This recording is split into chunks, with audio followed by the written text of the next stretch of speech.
So what's up, everyone? We are back for another episode of the Pair Program. I am your host, Tim Winkler, accompanied by my co-host, Mike Gruen. Mike, you are a space fan, right? Yes.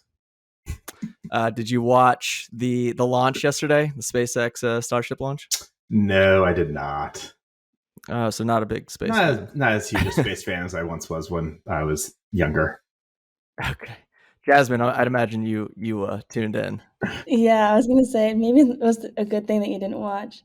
Yeah. It was a roller coaster ride. I'm not going to lie. My wife and I watched it, and we were just so thrilled to see it get off the platform. And then I think everybody's reactions were fairly similar of like, oh, is it supposed to be doing backflips? Yeah. Like multiple backflips and then just a huge explosion. And I was like, oh my gosh. It was terrifying. I was happy and then sad and concerned. I don't know. There's only one or zero, there's only two endings to these things. Right. But there was nobody on board that, correct? Was that just a test launch? Correct. There was no one on board. Okay. There was a lot of failing fast, though. Fast failing is important, in innovation. So and expensive failing. Spectacular. That's right. Yeah, it was pretty entertaining. Obviously it sounds like a huge win in terms of that many engines and launching without having the failure to begin with, but still some work to be done. Well, cool. Well, let's give the listeners a heads up on today's episode. So, we are trying to create more awareness for how advanced technology is being injected into the public sector. So specifically defense and federal civilian agencies. And we wanted to, we want to approach this from a few different angles. So for example, you might be a technologist, like a software engineer or a product manager who's worked your entire career in the commercial space. Or maybe for a commercial startup, and you're looking to transition, your career into the public sector, maybe supporting a large government contract or a defense project, or you could be a founder of a small startup who's maybe building your product and delivering your service to commercial customers, but now you want to diversify your customer base, maybe break into the federal or defense market. So we wanted to compile like a short mini series of these episodes on the podcast to help bridge this gap. And so we're kicking it off with today's episode, which we are labeling how emerging technologies augment defense innovation initiatives. So it's a mouthful. It might sound a little bit confusing. And so in lieu of emerging technologies, I went ahead and plugged this into ChatGPT and just asked it to break this down for me as if I were a 5-year-old. And here's what came back. So emerging technologies are new things that people are inventing or discovering. Some of these new things can help the military make better weapons and protect the country better. Defense innovation initiatives means that the military is trying to come up with new ideas to be better at their jobs and protect people. They want to use these new technologies to help them do that. So how emerging technologies augment defense innovation initiatives means that new things that people are inventing can help the military come up with better ideas and tools to protect the country. So I'd like to thank ChatGPT for channeling that inner child for us and helping us adults have to not think quite as hard. But to help us really break this down, we have a couple of really great guests to help us tackle the topic, both of which have spent years innovating in the defense industry. Jazmin Furtado is a technical program manager for data and AI within the United States Space Force, and Natalie Barrett, a program area manager at Johns Hopkins University Applied Physics Laboratory. Thank you both for spending some time with us today on the Pair Program. Thanks for having us. Of course. All right. Now, before we dive in, we'd like to kick things off with a fun segment that we call Pair Me Up. Pair me up. So here's where we all go around the room. We'll shout out a complimentary pairing. Mike, you always kick us off. So what do you got for us today? Yeah. So today goes back to over the weekend. I've been trying to just sort of eat less. This came up before we started recording. My doctor yelling at me. So one of the things I over the weekend that I noticed was when I'm doing yard work, I can go hours without eating, which is somewhat good. So I went out. So my pairing is yard work and not eating. I just, when I'm just out there doing whatever, I don't even notice that I'm hungry, as opposed to like when I'm sitting at my computer doing my like actual job, like I feel it all the time. It's like, and there's some psychological stuff going on there, but that's my parent. I feel like I'm opposite, actually. I feel like if I'm working out in the yard, I just get starving. I mean, I come in starving, but I don't notice it. Okay. While I'm out there, I can just be, whatever it is, whether I'm fighting. You don't have access to snacks while you're in the yard. No, Gotcha. unless, I mean, unless I start eating the bamboo like a panda, because that's usually what I'm fighting with. We have a lot of. Oh, you've got bamboo? Yeah, you got it's a bamboo terrible. issue? Yeah, it's terrible. Oof. Oh, that's brutal. Tell me You need to about make it. a garden. What's that, Jazmin? You need to make a garden. You got to grow a garden up. Now I just need to slash and burn it and move or something. I don't know. Or if you just grow vegetables, then you can kind of two birds, one stone. You can eat healthy while you're out there doing your yard work. Yes. There you go. All right, we'll accept that answer. I appreciate it. All right, so my pairing today is going to be babies and mohawks.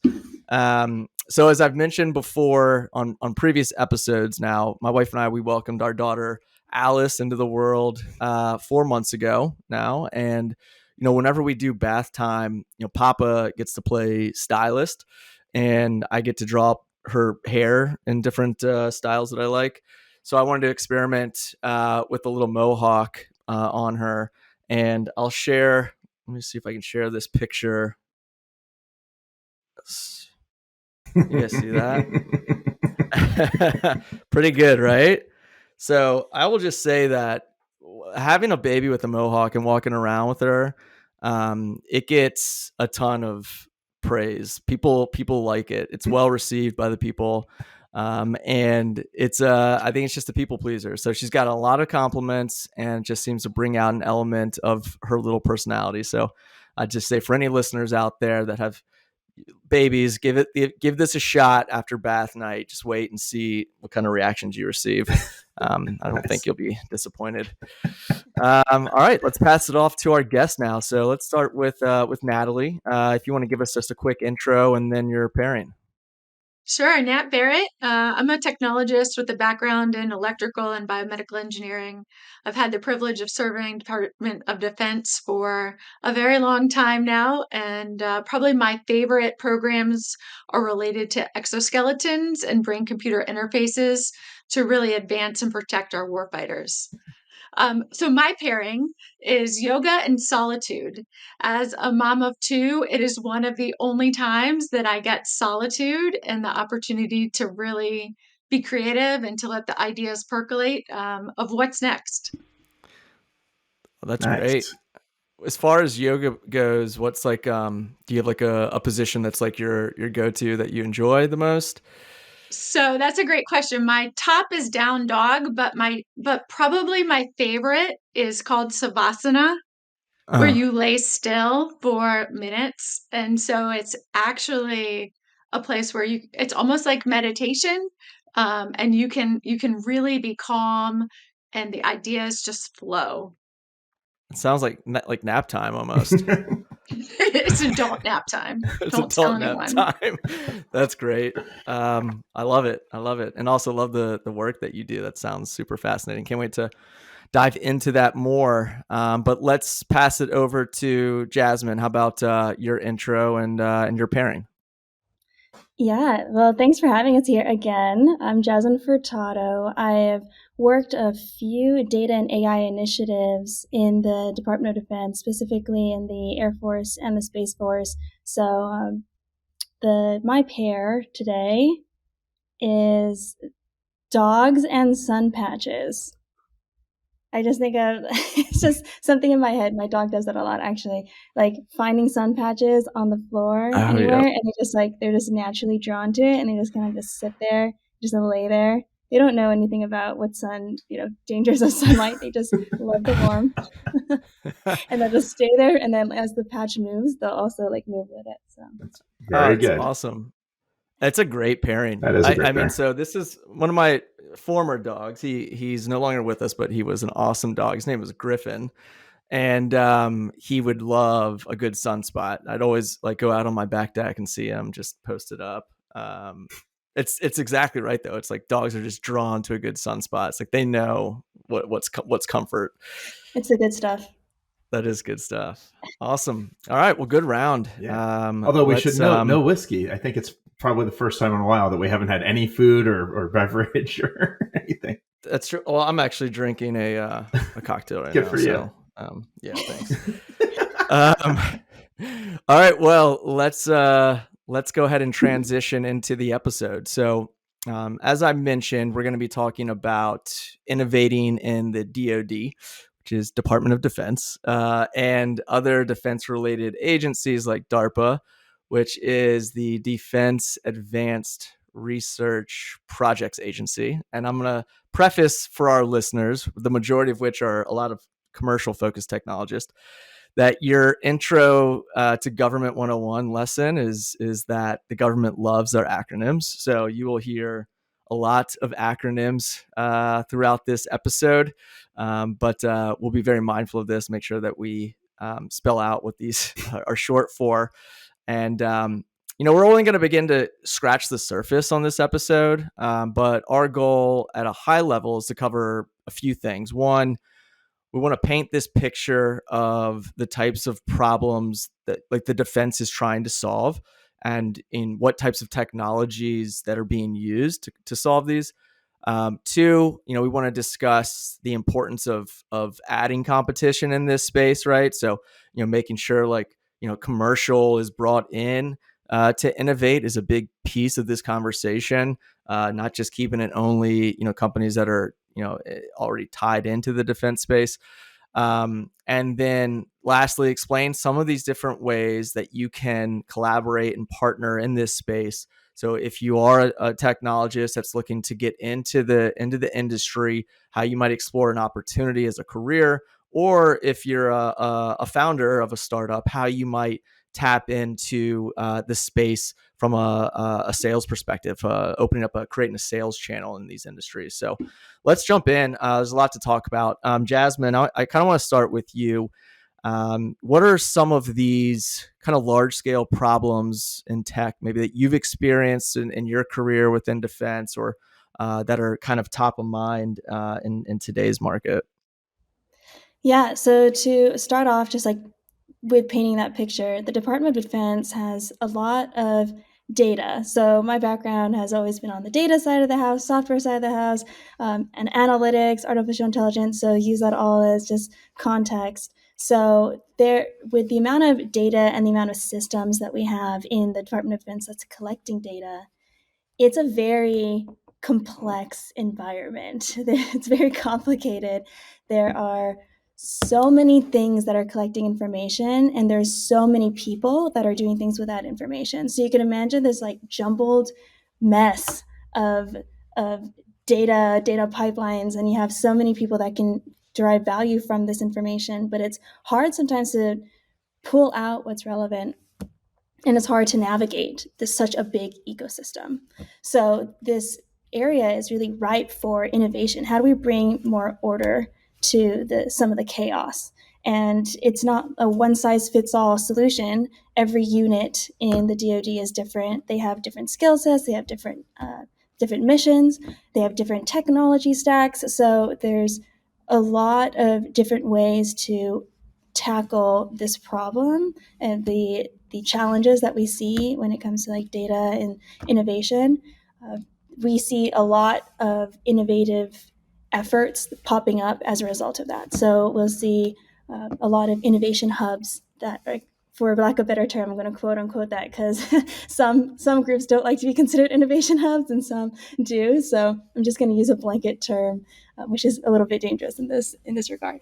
But there are these like groups that have sprung up in the last few years that are focused on quote unquote innovation. And so they are leaning forward in partnering with non-traditional companies. They are leaning forward in practicing more, iterative agile practices.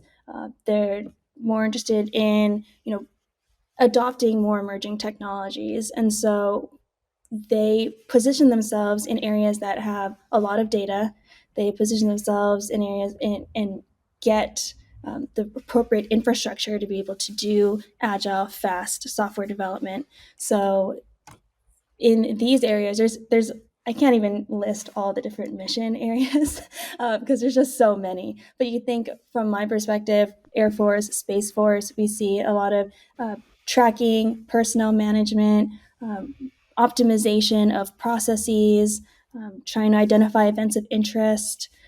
There's like any application that you could think of outside the military has the equivalent in the Department of Defense. So that's just to like set the stage a little bit. There's a lot of Sure. opportunity here. Yeah, I mean, that's a loaded question. I mean, there's just so much that can still be done, right? Needs to be done. But I think that's a good starting point. Nat, what about yourself? If you want to maybe piggyback on the question and talk a little bit about, you worked with DARPA for some time and then obviously at Johns Hopkins APL, maybe setting the stage for, some of those problems that you all have been tackling as well.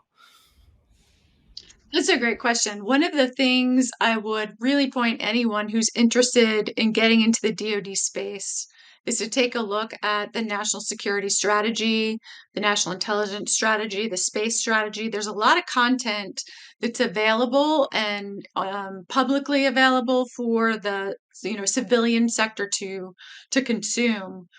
One of the things I wanted to add to what Jazmin said is that the Department of Defense, in addition to these innovation hubs, has really worked to make contracting easier for emerging companies, startups. So they've made other transaction authority a priority, not just at SOCOM, but now DoD wide. In addition, they've started what's called the CRADA. I'm sure they're doing that over on the space side too, which is really an unfunded cooperative research and development agreement that allows companies who have great ideas to work alongside a DoD partner to really get free input and free coaching as to where to go, what the need is, and how to be successful. Real quick for folks that maybe aren't familiar, like SOCOM, what is that an acronym for? Oh, yeah, thank you. So Special Operations Command, I'm a little bit biased. I kind of see them as the tip of the spear. They do everything that the DoD does, but faster, smaller, lower profile, which just means not as spectacular as the launch that happened yesterday, right? So they keep their things very low profile, things happen very targeted. And so a lot of times what they're trying to achieve is sort of accomplishing something in the most challenging environment, in the most expeditionary way. And so if you have an idea, looking to SOCOM is a great place to start, because if you can solve something for SOCOM, most likely it will help the entire force of Department of Defense. Mm. And so I'm learning a lot about this space. So, I'm from the DC area and our business, we kind of started off, not so much working with some of these more modern like defense tech customers, but more of, a lot of web software that's going on in the federal space. But, over the last few years, it seems like there's been a real big push for, modernizing a lot of defense tech. And so, we've been kind of tuned into a lot of these, kind of like research agencies. Like DARPA is one that continues to kind of pop up on our radar. And for those that maybe aren't familiar, can you highlight or explain like what the mission is behind some of these like research agencies like DARPA and DETRA? Yeah. So DARPA, Defense Advanced Research Projects Agency, their goal is to basically change the course of history when it comes to the Department of Defense. They were founded because of what happened in with Sputnik, the Russians sort of taking our cheese first, and we said that will never happen again. We will create DARPA. So I know Al Gore said he created the internet. Truth be told, DARPA, it was called ARPANET, was the creation of the internet. And so, one thing just to highlight the COVID rapid test, I had the opportunity of working on a program called the HIS program at the time. About 20 years ago, we developed this capability and it has become the COVID rapid test. And so that was through DARPA. It was to be an expeditionary medical testing device for our operators in the field. And so one thing to highlight, everything at DARPA, the intent is to first benefit DoD, but they definitely, under Stephanie Tompkins, see the need to ensure that entrepreneurs are part of that ecosystem, if not the critical piece, to the point that she's actually created what's called the EEI. So if you search up EEI at DARPA, you'll find the Embedded Entrepreneurship Initiative, which is an effort so that if you develop a program or you develop a technology under a DARPA program and it's successful, she will give you potentially $250,000 to make short transitions into an actual product that you could market.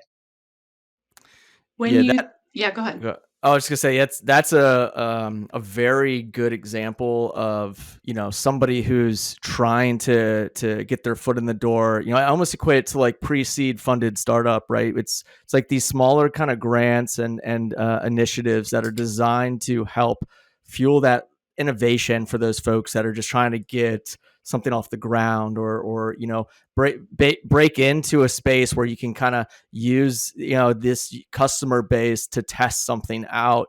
I think it's a really fantastic you know, marriage of trying to inject commercial innovation into, you know, these larger regulated spaces that maybe are a lot more challenging to navigate. So I love that initiative. I think it's really great. Sorry, I cut you off. No, that's okay. And, you know, the DARPA's even gone to the point of creating consortiums of cyber companies in an effort called, I want to call it the collaboration effort, but I think it's actually called Constellation. And in this constellation, they have selected a set number of cyber companies that come together and work together constantly over time to develop advanced cyber tools for cyber command. Another very unique capability that DARPA is working on. And so I would say DARPA is really opening their scope of what they call innovation. And, you know, if you have an idea, they always have what's called an open broad agency announcement. So you can put any idea in there at any time. It doesn't have to, you know, be solicited. It's fascinating. It kind of leads me down the path, and Jazmin, you were kind of touching on this as well when you were explaining a little bit more of how folks might gain access into this innovation, and you referenced these innovation hubs or these innovation labs, and you have, you know, worked with a few in the past. Kessel Run sounds like this was one of those environments. Can you talk a little bit about how these operate? You know, we, you know, in the commercial startup space, right, there's oftentimes these venture studios, and I don't know if that's kind of parallel to this, but if you can kind of explain a little bit more and dive a little bit deeper into how they operate, and then, you know, how someone might explore a partnership through one of these hubs or labs. Yeah, so there are a lot of different types or flavors, in a sense, of innovation hubs. Kessel Run is an actual unit. It's a program. It's a program office that has a budget, and they have a mission. And so they are doing organic software development to meet the needs of that mission. So they have people like military members, civilians that are building code to meet the needs of our warfighters.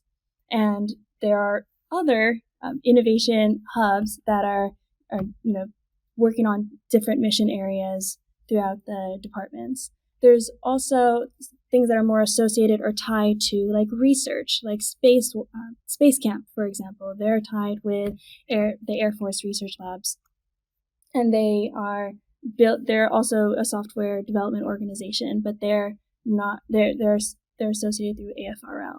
There's also these groups like SpaceWorks, AFWorks that are really more focused on bringing small businesses, non-traditional businesses and technology, and fast-tracking them or finding ways to inject them into those types of units, say, you know, like Kessel runs these innovation hubs, or just other units that are a little bit more traditional, and try to modernize them. So they're, depending on your product and depending on your business model, you can find multiple ways in to work with the Department of Defense. So I always look at these like areas like AFWorks, SpaceWorks, the SBIR, the Small Business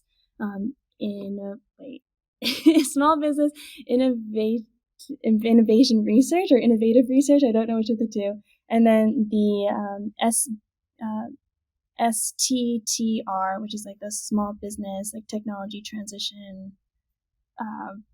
Oh gosh, the acronyms. I need to look them all This is up. why they have acronyms, so you don't have to remember all the long names. I know, and I was just like, I always like forget them. It's like, Yeah, Nat, what is it? The SBIR, SBIR. Small Business Innovation Research. I'm just looking this That's up. right. And then Small Business Technology Transfer. That's SBTT, I guess.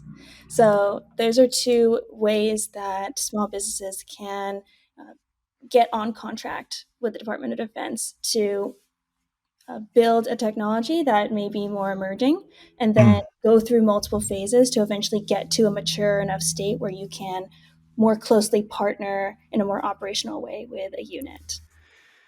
That's fascinating. So yeah, I've been trying to educate myself a bit more on this too, and talking to folks that are participating on these SBIR kind of initiatives. And they, like you mentioned, they break them down into phases, and each phase you're kind of given a small chunk of cash to hit a milestone. Is that right? So like phase 1, you've got 4 months to get this prototype kind of to a certain stage, and then once it's kind of been proven at that point, it's almost like that another round of funding comes for phase 2. Is that how it works? Yeah, and you don't have to necessarily start in phase 1. You could start at any of these phases. It just depends on the maturity of your technology. Okay. But you basically apply based off the criteria for each of those phases. You apply for the contracts, and if you can find a use case within the Department of Defense, which is generally pretty easy to find, although the actual people is another story. But like the concept of, oh, this could be valuable to the Department of Defense is usually something that can be found. And then it's just a matter of finding the unit and the people to champion it within the Department of Defense. And that's like another hurdle. Yeah, and we'll include all of this in our show notes, because there's a lot of things that are getting thrown around here that are actually super valuable. I've just from doing my disco calls with both of you all, I took a ton of notes and went down the rabbit hole of research. So like AFWorks, right? It's WERX. Is that accurate? It's AFWERX, and that'll take you down a whole nother path of areas of these innovation hubs. So we'll include all that in the show notes.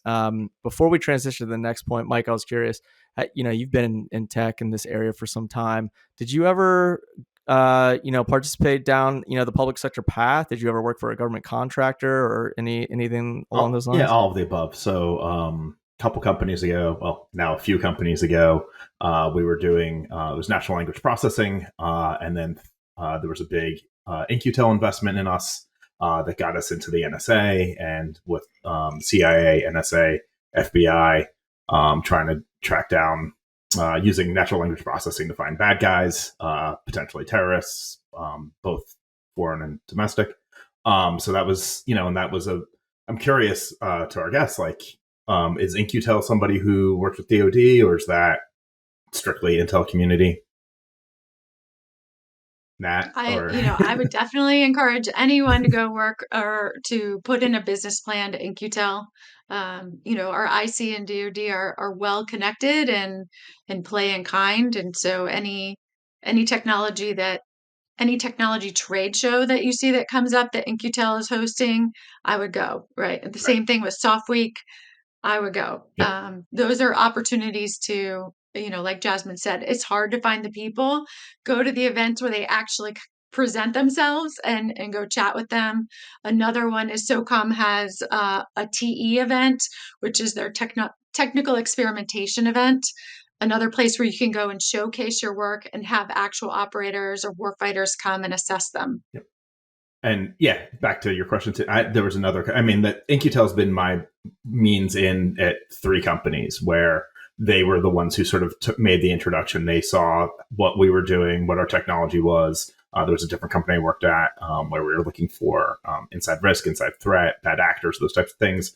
And we're able to, again, it was InQtel made some introductions for us, and also made an investment. For those that don't know, maybe one of you could sort of say what In-Q-Tel is, because I'll just butcher it because I only know from the having received the funds. Or am I putting you on the spot? I apologize. I mean, so they're a venture firm, right? Yeah. That is specific to funding companies and giving them a leg into defense industries. They kind of fund companies that are impacting defense and defense agencies. I think mostly CIA. Yeah, and I would augment that. Right. Well, mostly intel agencies. So they're also connected to another organization we haven't mentioned, which is IARPA, Intelligence Advanced Research Projects Agency. Mm. So, I often encourage folks to apply to both, submit ideas to both of those broad agency announcements. The broader you submit your concepts or your business plans, the more likely you are to hear back. Mm-hmm. And so take advantage of all of those. We mentioned a couple of the works. There is an umbrella called Defense Works.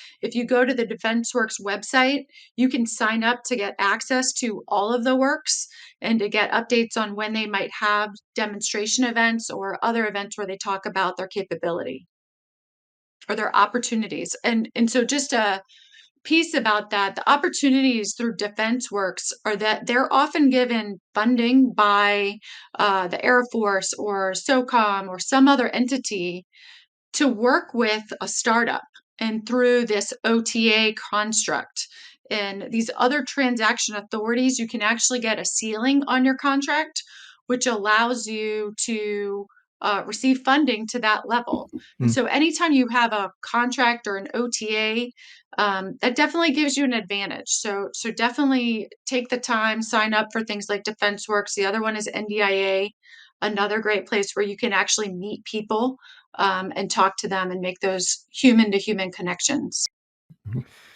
Good stuff. I want to jump to the next topic on this that we're going to try to cover here. So this was centered around the importance of creating competition in the space. So there's a term called vendor lock, is something that's been referenced in the industry. Jazmin, can you maybe expand on this and why this is vital, especially for commercial technology and startups that are in the space?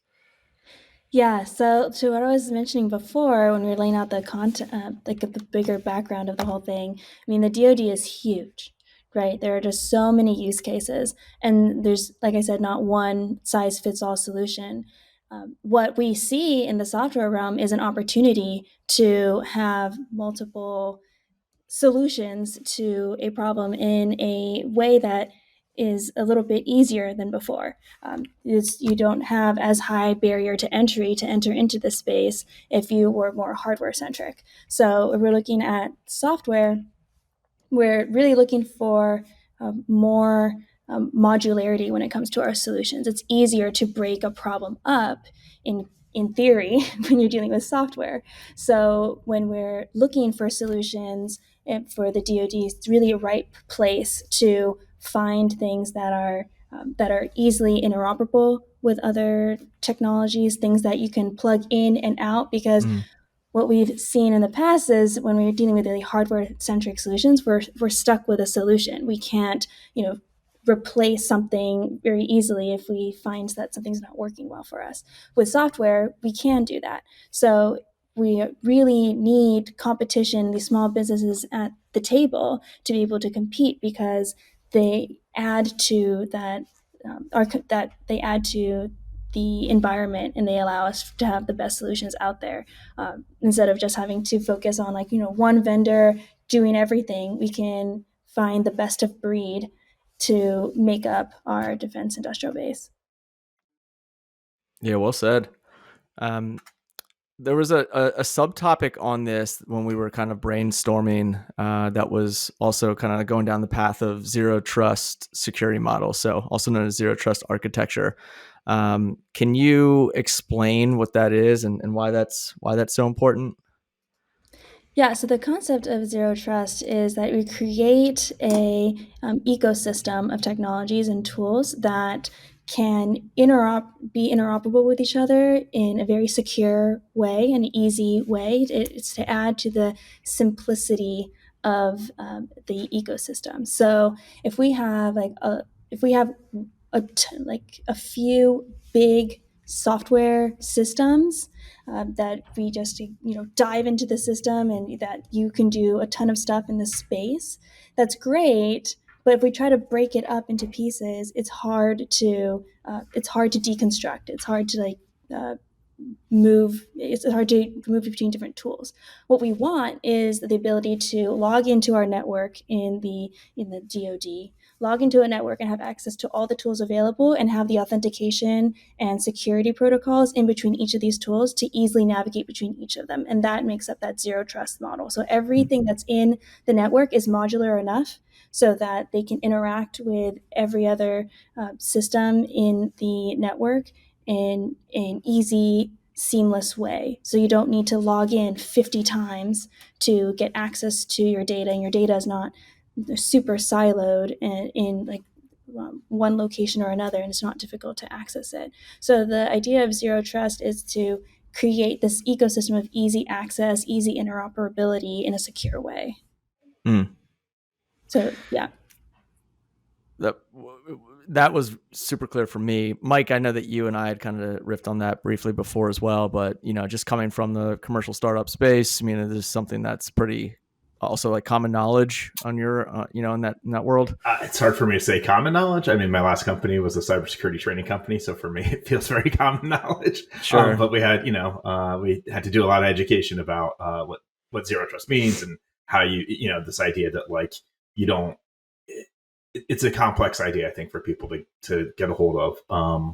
But we are seeing in the commercial space, there's lots of places. I think it's actually easier in some, like when you're at a startup, it's actually easier to start that way with this idea of like a zero trust model where people are authenticating, but then you sort of, each system is responsible for its own security. And that's how you sort of build these things up. It came up a lot in the pandemic when like you went from, I think a good example for people who might get this is when the pandemic hit and people started working from home, it started becoming a problem because now all of these systems that were sort of theoretically secure because they were inside the company's network, now we're working from home. How do you give people access to those things? So it's really pushing a lot of the security to the edges.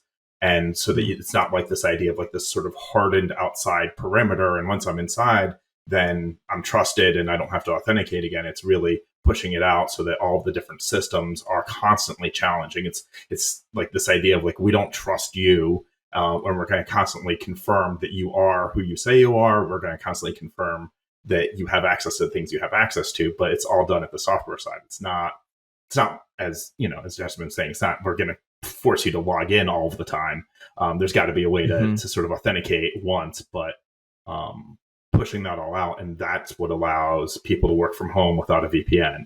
And that's, I think smaller companies, startups, so much is SaaS that it's actually, there's no difference between working in an office and working at home for a lot of places. We don't have we don't have a rack of servers in the network closet anymore. Now we just have basically just networking gear to provide internet to the office.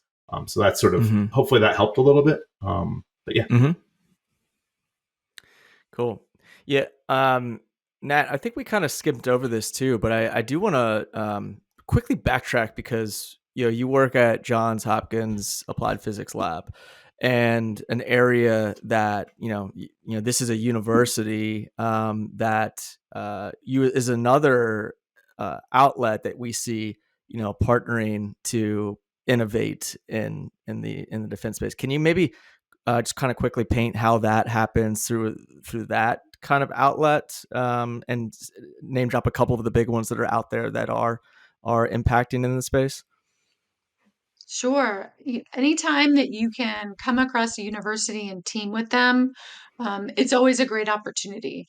Johns Hopkins Applied Physics Lab, you look at the work that we do with NASA, we're always working with many companies. You also look at what we're doing in the innovation spaces. So, for example, one of the programs was an advanced prosthetics program with the brain-computer interface work. And in that was a consortium of multiple companies and universities. So the benefit of working with a university is that they're very collaborative.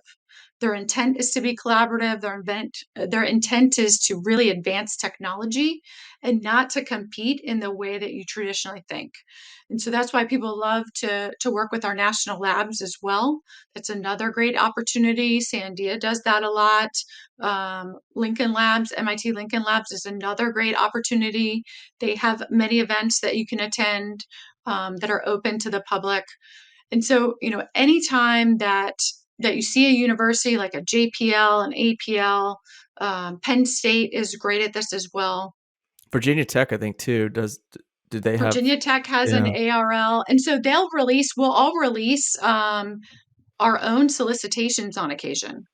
And so to Cool. be aware that those solicitations can also come, and that's an opportunity for you to work with sort of a bigger, more known entity in some cases, where there's going to be full trust. The labs have thousands, if not millions, of NDAs, and that's because they're extremely well trusted in the community to only advance technology. They are known entities to protect your IP. Mm. But it's an interesting thought of, if you're just trying to get your foot in the door, right? Say you're an alumni of Virginia Tech, this could be a great outlet for you to kind of like, use that to your advantage and just, help to get a conversation started or get connected with somebody who maybe is connected. As far as networking goes, I mean, it's just super important. If you have no expertise or no reach into the space, just kind of like leaning into something that gives you a common connection is something we always recommend. So I'm gonna kind of wrap with a couple of a question for each of you, and I'm gonna paint this kind of picture, and we'll some of this might be a little bit of a repeat of some of the things we covered, but we'll see if we can summarize the answer briefly. So Natalie, I'm gonna start with you, and let's pretend that you're kind of set up at a booth at a defense tech career fair. And Mike and I approach you as candidates. Mike's a software engineer in the commercial space for years. I'm a product manager in the commercial space. And we both approach you and we say, we're brand new to the defense space. Maybe we've fallen victim to a layoff or something in the commercial side, and we want to break into the defense space. It seems like maybe there's some stability here. We have no idea where to start in pursuing opportunities. What would you recommend to us, and maybe how to navigate a career opportunity in that space? Again, a bit loaded, but what would you say to us, to kind of just get the ideas flowing? Yeah. I would encourage you to look at 3 organizations first. To go look at NSF. We haven't mentioned the National Science Foundation, the Defense Advanced Research Projects Agency are really 2 of the tops in addition to U.S. Special Operations Command. All 3 have very broad agency announcements, and they want to hear your ideas. The nice thing about those 3 organizations is that they are all interconnected across DoD, the IC, DOE, and they actually share technologies across themselves. So, certainly look at those BAs. I would also say go to their events. They all host events. The more time you can get face to face with people. Again, I love NDIA because they bring people to you. You just sign up and you go. But then whenever you can team with a university, it's a safe place to start, especially if you can find a national lab or a university affiliated research center, which is what like Maryland Arliss and APL, JHU APL. These are organizations whose intent is really to advance innovation in a trusted way to enable the best for the country. So that's what I would recommend. I also recommend keeping the conversation going with folks like myself as you meet people who are in the know. We're all working to the same goal, to protect the nation, to protect our people. Cool. I think one of the agencies you meant, or one of the departments that you mentioned that first came up was DOE, Department of Energy. I think people forget how much of their mission is around security as well. They have some systems that they need secured. So another good one up there with the rest of them to look at. Yeah, good point. All right, I'll flip this over to Jazmin too. So a little bit of a similar scenario here, but instead of Mike and I being candidates looking for new roles, let's just say we're co-founders of a cyber product and a startup, and primarily we've been working with larger commercial Fortune 500s, and now we're trying to pivot from a little bit outside of all commercial and trying to get our products positioned to serve defense. How might Mike and I want to navigate these waters? Like, what kind of options are out there for us? Yeah, well, first I would commend you for wanting to enter into the defense space. It is not for the It was faint Mike's of heart. idea. It certainly wasn't. Go on. Sorry. It's not for the faint of heart, but the mission is so important, and we need people like you to be in this space and add to our competitive advantage. I would say that the DoD is really big. What's great is that a lot of these units they have websites that you can go to learn more about like the mission space. I mean, Wikipedia is also a place as well to like try to navigate the DoD. It's a lot to cover, but I would say really know your value proposition and own how it could be dual use, of how it can, how it's obviously serving your clientele now, but how it could be used in the DoD, and that reach out to people in the DoD, and everyone knows other people, so get comfortable getting to know the people within the Department of Defense. There's so much opportunity that you may not even know. I mean, we mentioned a few in the call. So we talked about the small business, innovative research, like the SIBR process. Looking at that, you can QTEL, all these different agencies look at those events that they have going on and their calls. Like they will post what they are looking for. These organizations are constantly posting the needs of the Department of Defense. So just take a look on there, see if anything, if there's any gaps that you can see off of those sites that you can fill. But there's also like units that just have like front doors. Like they just will have, like, I know Space Systems Command has just a front door process for all small businesses that want to work with the Space Force. So there's a lot of different processes. It's just a matter of just reaching out to someone, LinkedIn, find someone that you think is in a position that resonates with your company or is in a unit that's related to your company. So network, reach out. I mean, we're a big organization, but we all know each other in one way or another. So really excited for you to be in the space, and look forward to having you. Good stuff. Yeah, it's so true. I mean, so just in full transparency as well, we were primarily just helping commercial startups, with a lot of talent initiatives for years. And in the last 7-8 months, just kind of seeing a little bit of the instability in the commercial startup space. As a founder, I was like, look, we need to protect ourselves. We're going to dive into some of this defense work. And so what I started doing, I started to use our community as a tool to create more awareness and make connections and start to meet folks like you all. But then two, I just cold emailed DARPA directly, and it was actually their emerging entrepreneurship initiatives subdivision, and just kind of let them know, like, this is how we're innovating and helping on the commercial side. I think we could really help some of those companies that are you're breeding out of DARPA, and would love to just kind of explore a conversation. And I got a response fairly quickly. I was surprised. Scheduling the first discussion has been a little bit of a snafu, but we're getting there. But I will say, like, they're open, and there is a want. I think that's the theme I want to communicate, is that there is clearly a known like gap that needs to be fixed, and they're open to fixing that. So now is a great time to take that step. And just it might be uncomfortable because you don't know enough about it, but everybody seems very helpful in like wanting to educate because they know that it's for the greater good for a country. I'm going to close with that. I think this was helpful. I think we've got a couple of other episodes that we're going to build on this. I'm excited to bring some other perspectives into the mix that may be coming from like digital consultancies that are helping build big software projects for in the federal space too. We talked a lot about defense on this one.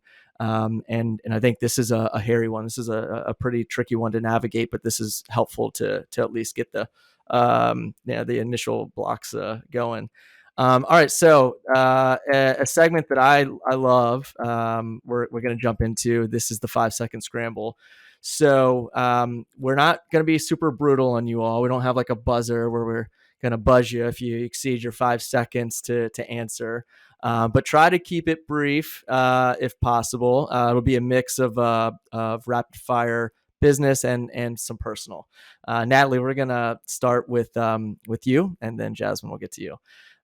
We ready? Ready. All right, here we go. What problems are you solving at Johns Hopkins Applied Physics Lab? We're solving problems related to big data for public health information, trying to make sure that all warfighters, as they transition out of the military, have their entire personal health information data set. And we are trying to make sure that as they transition well to other big data efforts in health, places like Epic. You think about my chart, any warfighter as a transition that should transition well. We also think about what the insights are that you could gather if you actually had your entire personal health information data set. We talk about PHI, personal health information, but how many of us actually have our own PHI or a copy of it? So I think a great place to start is with the warfighters. The DoD does have those pieces of information, and it's a great environment to help move the nation to a place where, or to a precedent of each individual having a copy of their own personal health information. What type of technologist thrives in your environment? I love that question. I would say all types of technologists and engineers. We need all kinds in this space, which is why Jazmin said, like, if you're an engineer, if you're an innovator, we just need you. What professional advice would you give your younger self just starting your career? Get your PhD as soon as you graduate. Don't delay in education. Wow, that's loaded. All right. What do you love most about yourself? I love that I can laugh at myself. That's great quality. What's your favorite type of bagel? And everything bagel, because I can never choose. I just want it all. That's the right answer. What is the worst fashion trend that you've ever followed? I think of the MC Hammer pants.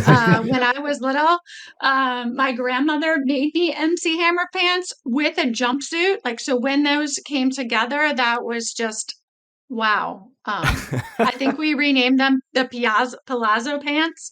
Not any better. I've got a good visual. What is a charity or corporate philanthropy that's near and dear to you? My favorite is Beyond Rhetoric. It is an organization that works with our imprisoned youth to help make sure that they are seen and heard. Wow, that's really cool. What was the name of it? The organization? Yeah, it's called Beyond Rhetoric. Okay, cool. Yeah, we'll include that in the show notes. I like that. Do you believe there's life on other planets? Absolutely. How could there not be? Yeah, I had a feeling that was going to be your answer. What is the number one country that you would recommend everyone travel to once in their life?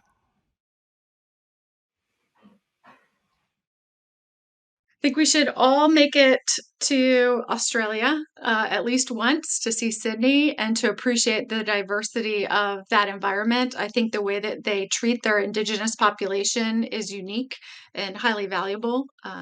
So definitely put that on your bucket list. Cool. All right. Well done. You passed with flying colors. That was great.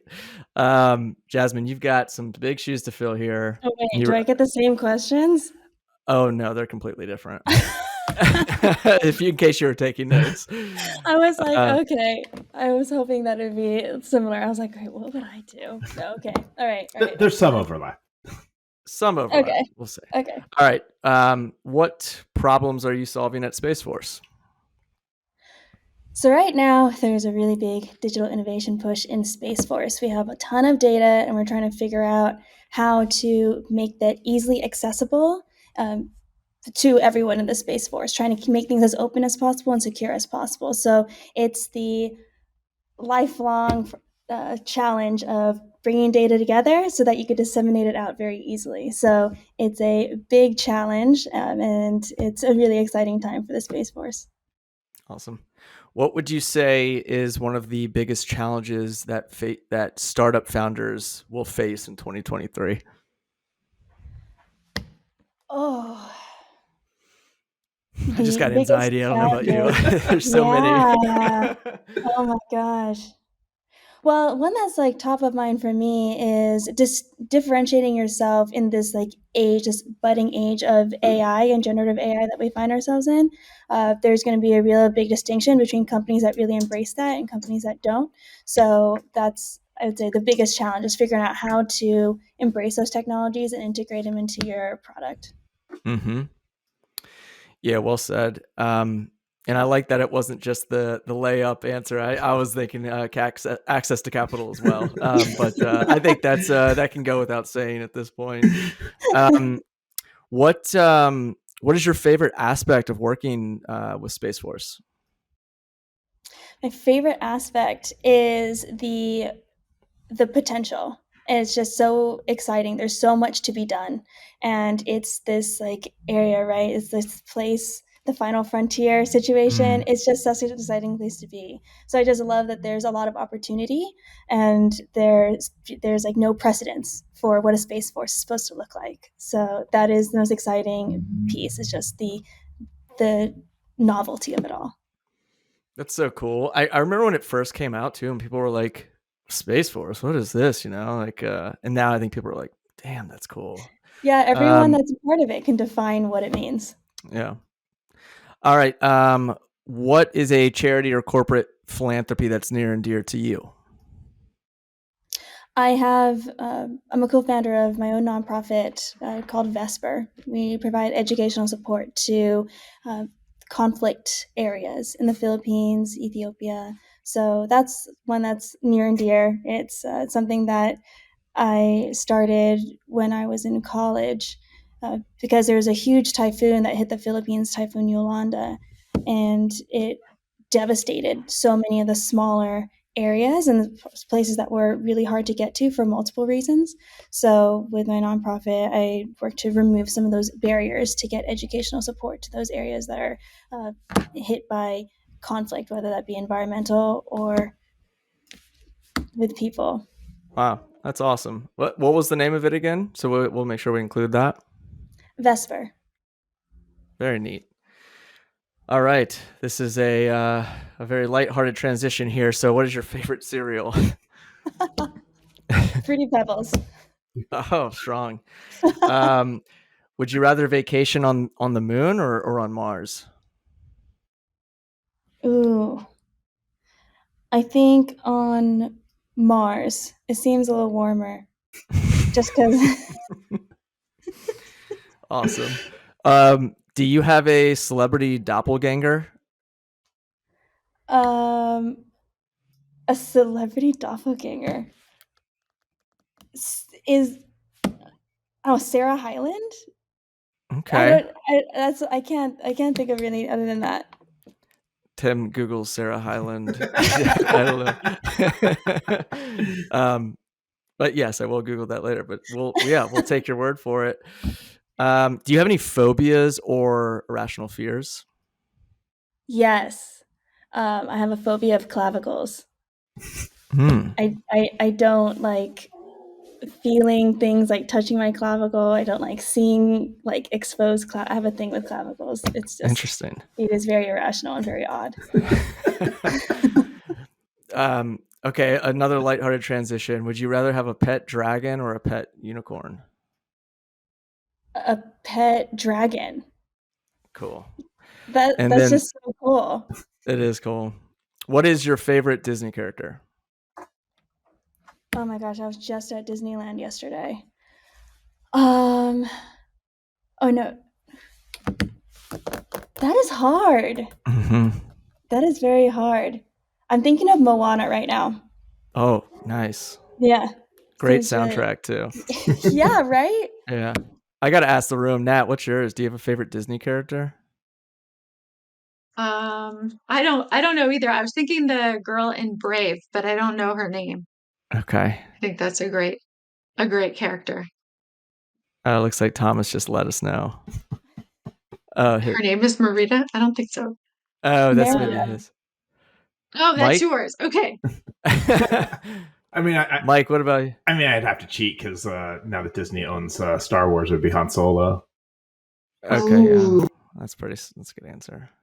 That's a pro answer because What you've heard is? this I before. know.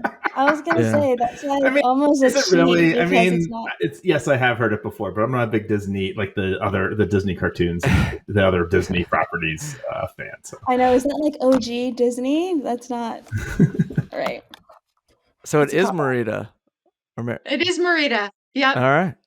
Cool. See, All I'm right. super detail oriented. Just clearly, love the details. So why we have a producer that just fact checks everybody to make sure. So good. All right, y'all. This was a blast. Thank you so much for joining us and being great guests. And we look forward to building more awareness on how to best marry commercial tech and defense. So I just wanted to thank you both for hanging out with us on the Hatchpad. Appreciate it. Thank you. Thank you So so important. much. Thanks so much. Awesome.